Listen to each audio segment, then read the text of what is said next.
आज से प्रारंभ होगा भारत का अपना डिजिटल रुपया। जी हां, भारतीय रिजर्व बैंक द्वारा आज 1 नवंबर से इसका प्रारंभ हो रहा है। अब आरबीआई की अपनी digital currency RBI digital currency वास्तविकता का स्वरूप लेने वाली है।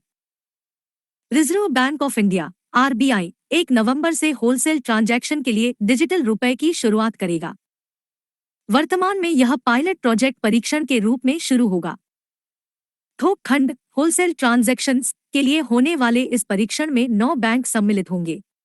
इन बैंकों की पहचान भारतीय state bank, SBI, bank of Baroda, union bank of India, HDFC bank, ICICI bank, Kotak Mahindra bank, yes bank, IDFC first bank और एचएसबीसी के रूप में की गई है।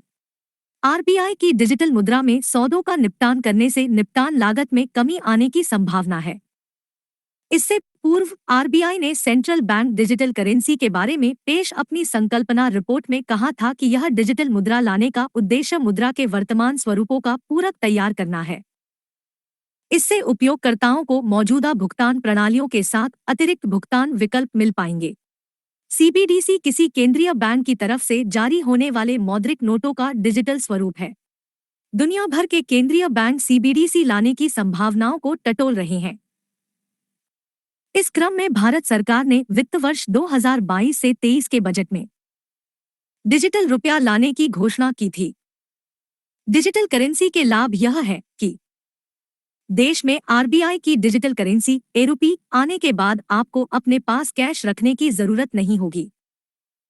इसे आप अपने मोबाइल वॉलेट में रख सकेंगे और इस डिजिटल करेंसी के सर्कुलेशन पर पूरी तरह से रिजर्व बैंक का नियंत्रण रहेगा। डिजिटल करेंसी आने से सरकार के साथ आम लोगों और बिजनेस के लिए लेनदेन की लागत कम हो जाएगी।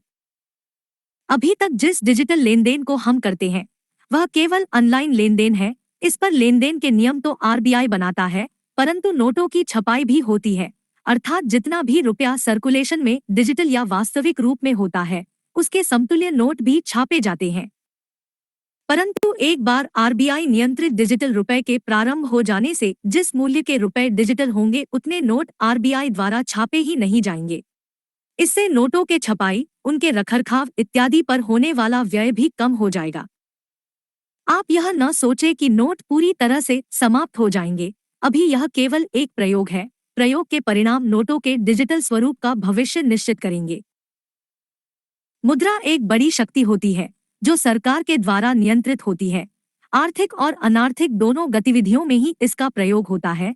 अब आने वाली डिजिटल रुपए के प्रयोग से सरकार कितना अधिक आर्थिक गतिविधि बढ़ाएगी और अनार्थिक गतिविधि कम करेगी भविष्य में प्रत्यक्ष होगा। वंदे मातरम, जय श्री राम।